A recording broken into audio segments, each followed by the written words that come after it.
If it's one thing that payment processors and people who are running the banks and the internet and the government love to do, are three words that begin with one letter: gaslight, girl boss, gatekeep. It has been a wild ride these past 48 hours, not only because we're now seeing the insane ramifications of what a couple of Australian old hags decided to do on the internet to pressure payment processors to remove NSFW content from Steam and also itch.io, but at the same time we are seeing absolutely insane regulations happen across the board, not only in the UK. Everything from YouTube, Spotify, every other major online infrastructure is now going to be asking for a face scan of who you are and also a picture of your identification. Boy, aren't we living in the fantastic dystopia that we're actually a part of. The crazier part is, though, is the fact that these payment processors like MasterCard and Visa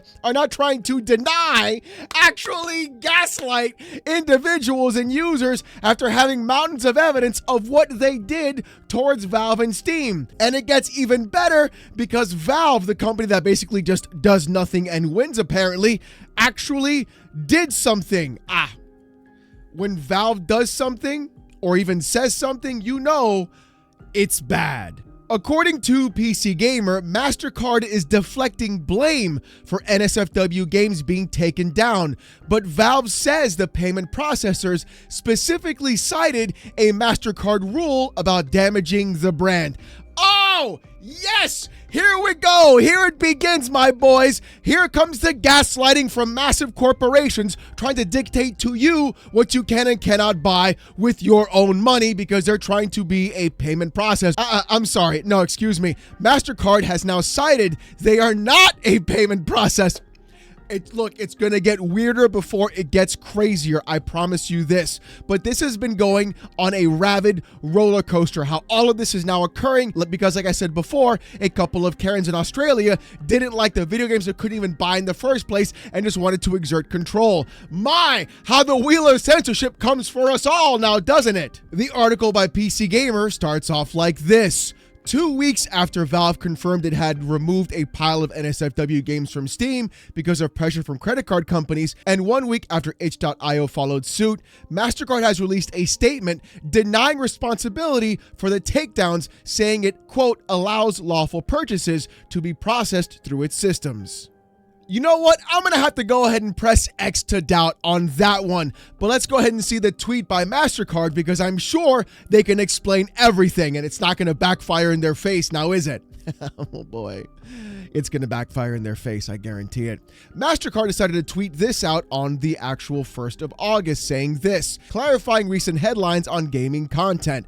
MasterCard has not evaluated any game or required restrictions of any activity on game creators' sites and platforms contrary to media reports and allegations. Our payment network follows standards based on the rule of law. Put simply, we allow lawful purchases on our network. At the same time, we require merchants to have appropriate controls to ensure MasterCard cards cannot be used for unlawful purchases, including illegal adult content. Boy, I'm sure the ratio on that tweet was going exactly the way they It's not. Wow, that is... Oh, that is rough. That is rough. Oh boy, that is rough. I mean, it couldn't be worse. I mean, if they were community noted, oh, okay, that got happened too. All right, that's, wow. All right, okay, let's see that community note, baby. Let's see what it had to say. Both Steam and itch.io have stated their removal of adult content came from pressure by payment processors, including MasterCard, which is a link to the Guardian down below. Furthermore, MasterCard and other payment processors have a documented history of refusing service to Japanese retailer over legal adult content, citing Otaku USA magazine. Oh, wow. It's almost like They're literally trying to gaslight you in every sense of the word. That's exactly how they do it. Guys, listen, you gotta trust the corpos, you know what I mean? They're the good guys. They're just trying to make sure that what you're buying is what they feel is gonna be morally correct and on brand and safe for them in the first place. That's exactly how this works. Don't you guys know? If they let you buy content that they deem immoral, that hurts whatever their brand looks like, then of course they're gonna go ahead and restrict that. Duh. It's not illegal, but hey, they're going to make sure that it clears their boards of morality and actual legality, right? Am I right, boys? That's the way to do it. That's what's going to happen. We're going to be a little dystopia right now.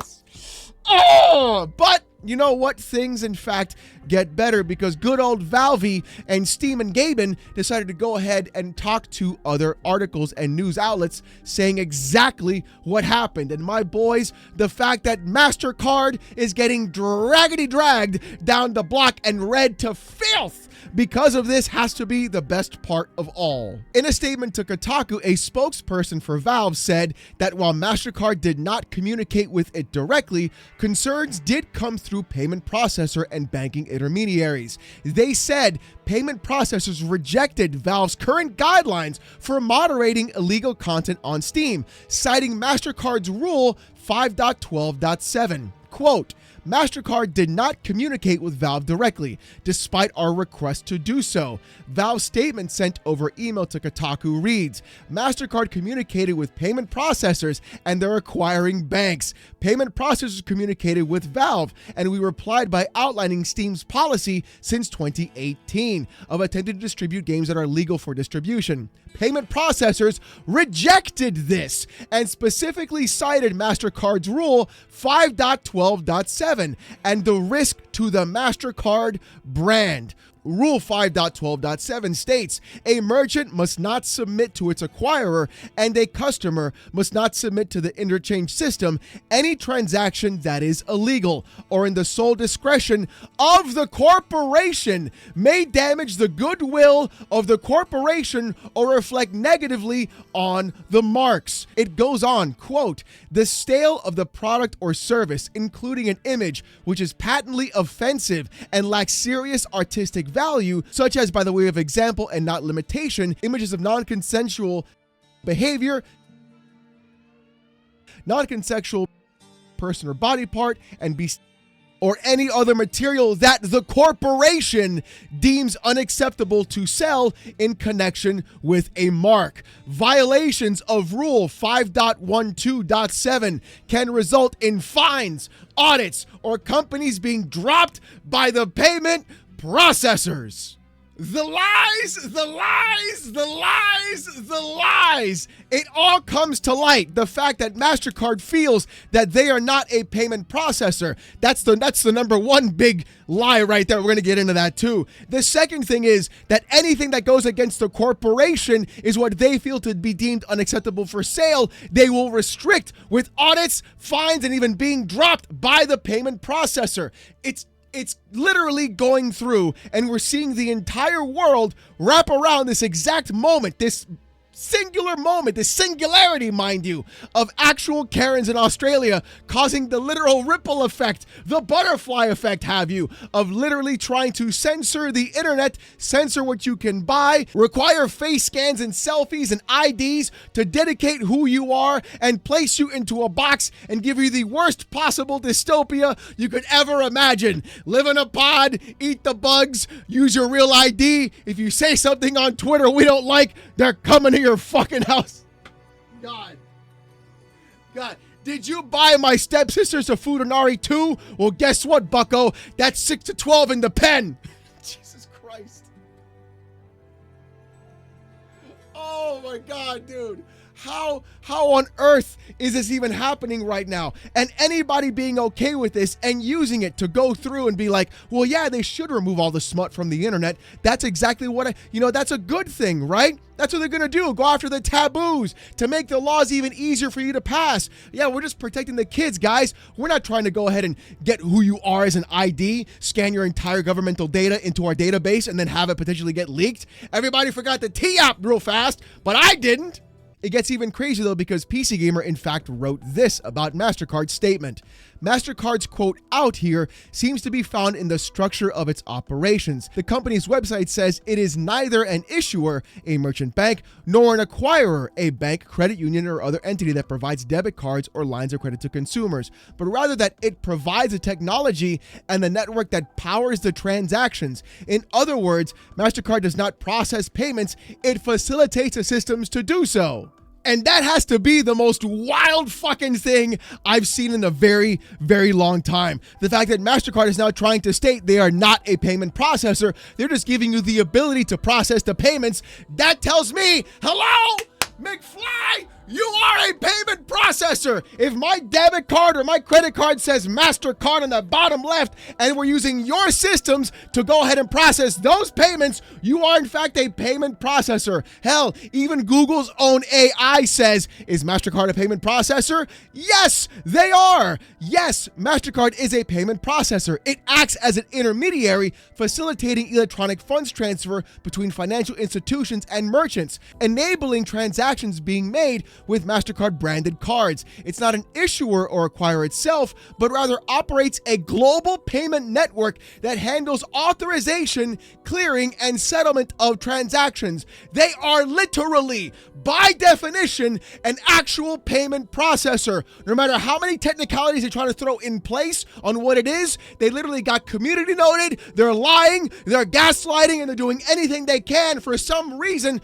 to go ahead and continue this actual process. You know why they're doing it? Because they want all your information. They want all the control. They want to dictate what you can and can't do on the internet. They want to dictate what you can and can't buy. And all of this because of like 15 stupid Australian hags decided to go ahead and... God. Oh my God, dude. How does this... How is this even happening? And I know some people are going to say like, oh, Alex is an AI overview. That's not how it is. Here it is directly from MasterCard's own website, guys. Look, the customer pays with MasterCard. The payment is then authenticated. The transaction is submitted. The authorization is requested. The authorization response, and then the merchant gets paid. They're literally processing the transaction. It's from their own website on their own page. God.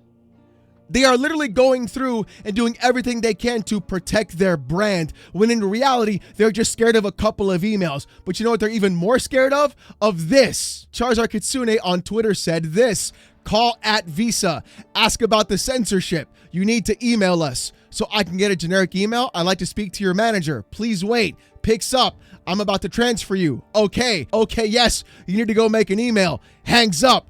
That's what they're scared of. They're scared of getting flooded and bombarded by everybody realizing they fucked up. And that's going to be the factor with all of this. Call MasterCard, call Visa, let them know they should not be able to go through and censor what you purchase simply because they want to go ahead and reduce brand risk, even though the material that you're buying is in fact legal in the United States of fucking America, baby. Let's go. The problem is plain and simple. Massive corporations should not dictate and apply their morality and brand risk onto you as a consumer. They are fucking with your money. They are trying to get your information. And if you don't believe me, here is exactly the CEO of MasterCard, in fact, saying this. Michael Maybach on Twitter posted, as the world becomes more digital, hashtag ID verification tools will be needed even more. Sharing my op-ed in Harvard Biz on what ID verification is all about, its huge potential, and how we can use it for digital inclusion. He is literally wanting all of your data. Give him your ID, give him your social, give him everything so he can sell it and keep it on his back end and then control and monitor what you buy as a consumer. They're not a payment processor, boys. No, what they are fucking parasites. That's what they are. They want to use their morality. They want to use their logical of brand risk to determine what is possible for you to purchase. They want to control every facet of your life. And the fact that the CEO of a payment processor of a company that literally makes its money off of the debt and the backs of everyone in the world is absolutely fucking absurd in every sense of the word. And it's getting even worse because Spotify now wants your ID. YouTube is going to use an AI to determine whether or not you're a minor, and then you have to give your ID for them to determine whether or not you can watch that specific kind of content. And I like to watch Bluey with my kid. If we're watching Bluey together on my YouTube account and YouTube says, hey, you're not 43, you're actually 7 years old, guess what? I'm not giving you my fucking ID. That's what it is. This is absolutely absurd in every sense of the word. All because of a couple of Karens want to say the most ridiculous things possible. Here's Melinda Tankard Rice back in 2015 saying this: video games habituate boys to violence, create arousal addiction. Most addictive games, the most violent. Hashtag the mask you live in. Hashtag VAW. Look, this is 10 years old, but this sentiment has not changed from idiotic morons in video games for the last 40 fucking years, bro. It's been the same thing since the 80s. My Cuban mother would tell me that the Nintendo is demonically possessed by Satan. That's what I had to deal with growing up. No, that's not true. This entire thing and this entire concept of trying to censor what other adults can play and purchase simply to try and say protect the kids is the absolute most horrifying thing, because they're not trying to protect the kids. What they're trying to do is control you as a human being. They're going to make you a fucking battery like in the Matrix. And I know it's a cringe thing to say, especially now, but the fact that Metal Gear Solid 2 is not supposed to be a manual. It's supposed to be a warning. That's the whole point. Oh my God, it gets worse because on Twitter, this tweet has been spreading around like wildfire with 4.1 million views saying this: Rockstar Games is working on adding age verification. It will be harder for minors to play GTA 6 online. No, it's not about making it harder for minors to play GTA 6 online. When I was a kid, you would just snag an ID from your parents and use that sumbitch to play the fucking game. I guarantee you they'll do that same thing now. It's even funnier though, because at the same time, somebody made an AI website to generate ID verifications of people in Parliament and using that to bypass the AI restriction of adding your ID. It's beautiful. It's beautiful. It's the best thing I've ever seen. The ingenuity of the human species is bar none. The proxy wars have begun. People using AI to create fake IDs, using people of Parliament in the UK and using their names as registries of what's happening with those fake IDs to watch the content that they want to block. Oh, it's beautiful. It's the best. It's the best. I love it. I'm so here for it. It's one of the greatest things ever seen. I love every second of this. The fact that MasterCard wants your ID. They want your face scans. They want your telemetry. They want everything they possibly can get from you in every conceivable facet. The fact that every other major company now wants this information should not be about protecting kids. It should send a warning shot. It should be a red flag. It should be a signal flare of what is happening in the space right now. This is a massive intrusion on your personal data. As a kid, when I was online in the 80s and 90s, I was always told, never give your real name, never give your location, even though in every chat room on AOL, you got ASL as a question mark. You still shouldn't have done that, and you shouldn't do it now. That's entirely the problem. Stop giving these companies your information. They don't need it, and they're trying to control you more than anything, and we've seen it happen over and over again. The mask is slipping from all these corpos, and them trying to gaslight you and insult you and treat you like a child should be the massive warning why this is a bad thing for everyone. And to think all this pushback started because a couple of Karens wanted to go after a few video games on Steam that basically nobody liked or played anyways. Oh God, gamers. We really are the most insane group, literally the most oppressed group of all. Gamers. Gee, and you know what? We're also the most insane because every time somebody comes after us, we usually tend to win. We know how to play this game. And baby, We've been playing it for 40 years plus. But let me know what you guys think about this in the comment section down below. The fact that Valve had to go out and expose MasterCard about this is really wild to me. The fact that every other company is now trying to do the same exact thing is also insane. I want to hear what you guys have to say about this, so go ahead and leave a comment down below because I definitely want to read them. If you like this kind of content, you want to see more though, subscribe to the channel. We're on our way to 89,000 subs, and I just want to say thank you guys so very much for that. If you want Discord access and emotes during live streams, become a YouTube member. It's as low as $1. If you don't want to spend the buck, don't sweat it. Saturday nights, 8:45 p.m. Eastern, live on this channel. We stream for about 5.5 to 6 hours, and I get insulted with AITTS. Trust me, you don't want to miss it. With all that being said, though, thank you guys so much for watching. Hope you have a great one, and I'll see you gooners next time. Peace!